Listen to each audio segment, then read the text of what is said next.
Very good morning to all. Myself Nitish, Assistant Professor in Economics. आज की class में हम पढ़ेंगे मांग का नियम यानी लॉ ऑफ डिमांड। मांग का नियम, लॉ ऑफ डिमांड। मांग का नियम ये बताता है अन्य बातें स्थिर रहने पर किसी वस्तु की कीमत के बढ़ने पर उसकी मांग मात्रा में कमी आती है और कीमत के घटने पर उसकी मांग मात्रा बढ़ती है। या हम ये कह सकते हैं कि मांग का नियम कीमत और मांग मात्रा में विपरीत संबंध बताता है। कीमत के घटने पर मांग की मात्रा घटती है और कीमत के घटने पर मांग की मात्रा बढ़ती है। यानी कीमत और मांग मात्रा के जो विपरीत संबंध, जो नेगेटिव रिलेशनशिप इन दोनों के बीच में पाई जाती है, इसी की व्याख्या हम लॉ ऑफ डिमांड यानी मांग के नियम में करते हैं। अब हम मांग के नियम की कुछ मान्यताएं, जैसा कि इसकी डेफिनेशन में हमने देखा कि अन्य बातें स्थिर रहने पर किसी वस्तु की कीमत के बढ़ने पर मांग मात्रा घटती है और कीमत के घटने पर मांग मात्रा बढ़ती है। तो जो अन्य बातें हैं, इसका मतलब मांग के नियम की कुछ मान्यताएं। मान्यताएं नंबर 1, उपभोक्ता की आय स्थिर रहनी चाहिए। अगर मांग नियम तभी काम करेगा जब उपभोक्ता की आय स्थिर रहेगी। दूसरी मान्यता, अन्य वस्तुओं की कीमतें स्थिर रहनी चाहिए। नंबर 1, आय स्थिर रहनी चाहिए। दूसरी, अन्य वस्तुओं की कीमतें स्थिर रहनी चाहिए। उपभोक्ता की पसंद और रुचि स्थिर रहनी चाहिए। नंबर 4, वस्तु प्रतिष्ठा सूचक नहीं होनी चाहिए। नंबर 5, भविष्य में कीमतें बहुत ज़्यादा बढ़ने की संभावना नहीं होनी चाहिए। नंबर 6, देश में सामान्य परिस्थिति होनी चाहिए। युद्ध, अकाल, भूकंप, बाढ़ जैसी असामान्य परिस्थिति नहीं होनी चाहिए। इस प्रकार हम देखते हैं कि उपभोक्ता की आय, अन्य वस्तुओं की कीमतें, उपभोक्ता की रुचि, सामान्य परिस्थिति और भविष्य में कीमतें बहुत ज़्यादा बढ़ने की संभावना नहीं हो। अगर ये सब स्थिति होती हैं या ये सब चीज़ें हम स्थिर मानकर चलें तो मांग का नियम लागू होता है। अब हम मांग के नियम की व्याख्या करेंगे, यानी मांग के नियम की व्याख्या। हम एक काल्पनिक उदाहरण हम लेंगे जिसमें वस्तुओं की कीमतें और मांग मात्रा, मांग के नियम की व्याख्या।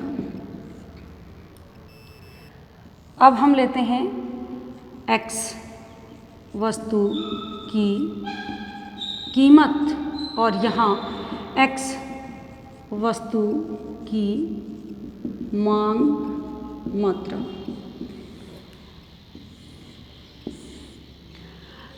सबसे पहले कीमत 5 रुपये प्रति इकाई मांग की मात्रा होती है 100 यूनिट।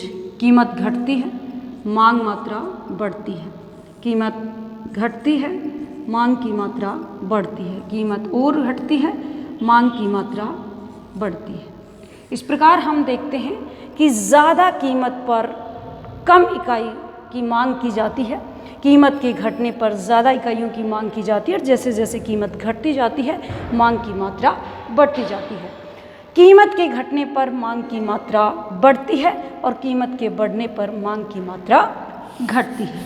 अब इसको हम एक रेखा चित्र के माध्यम से समझने की कोशिश करेंगे जो इस प्रकार से है। O एक्सिस और O वाई।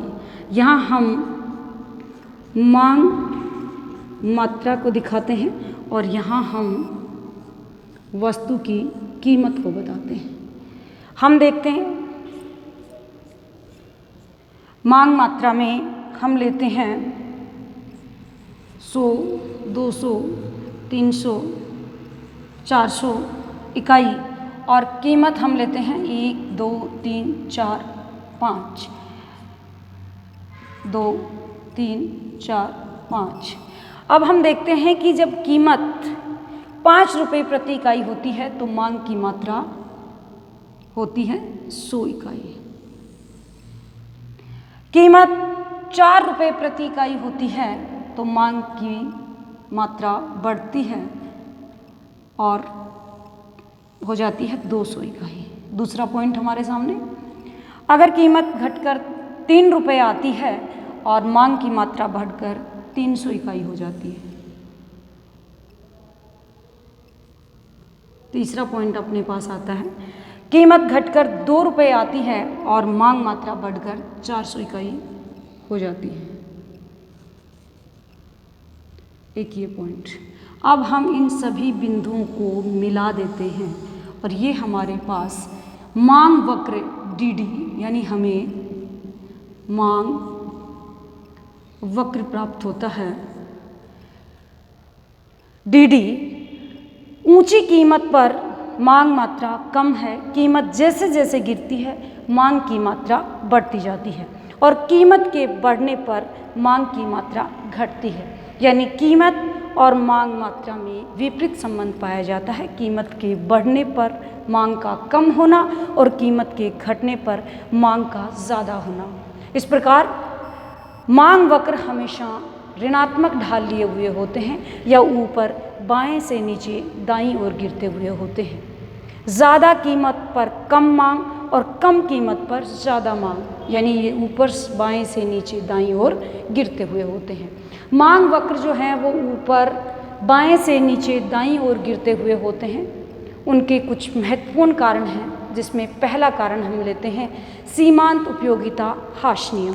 सबसे पहला कारण, मांग वक्र ऊपर बाएं से नीचे दाईं ओर गिरते हुए क्यों होते हैं, या हम ये कहें कि मांग वक्र का ढाल जो है वो ऋणात्मक क्यों होता है, या फिर हम ये कहें कि ऊंची कीमत पर कम मांग मात्रा और नीची कीमत पर ज़्यादा मांग मात्रा क्यों होती है। इसके कुछ कारण हैं। नंबर 1, सीमांत उपयोगिता ह्रास नियम का लागू होना। ऋणात्मक ढाल का होता है मांग वक्र या ऊपर बाएं से नीचे दाईं ओर गिरता है। इसका महत्वपूर्ण कारण है कि सीमांत उपयोगिता ह्रास नियम लागू होता है।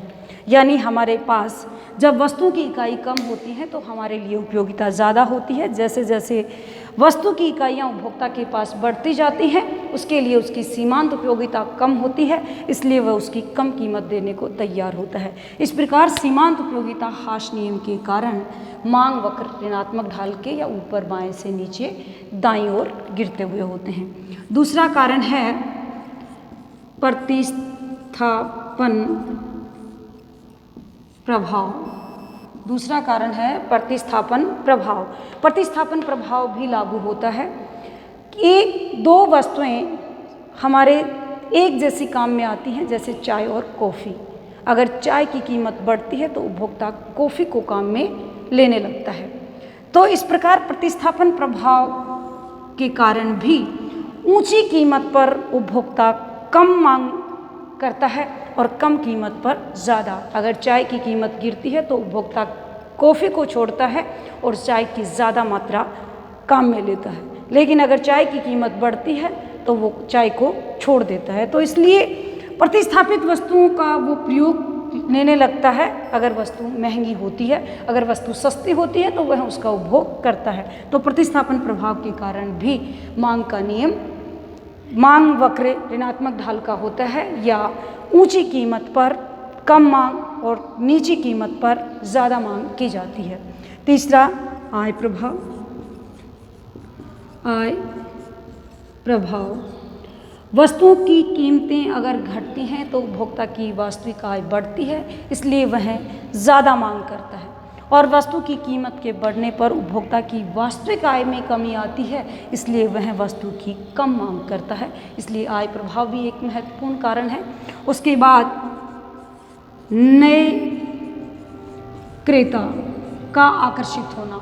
अगर वस्तु की कीमत गिरती है तो नए क्रेता आकर्षित होते हैं और वस्तु की मांग करते हैं। अगर वस्तु की कीमत बढ़ती है तो जो एग्जिस्टिंग कस्टमर यानी जो पहले के हमारे क्रेता हैं वो भी उस वस्तु की मांग करना छोड़ देते हैं या उसकी मांग कम करते हैं।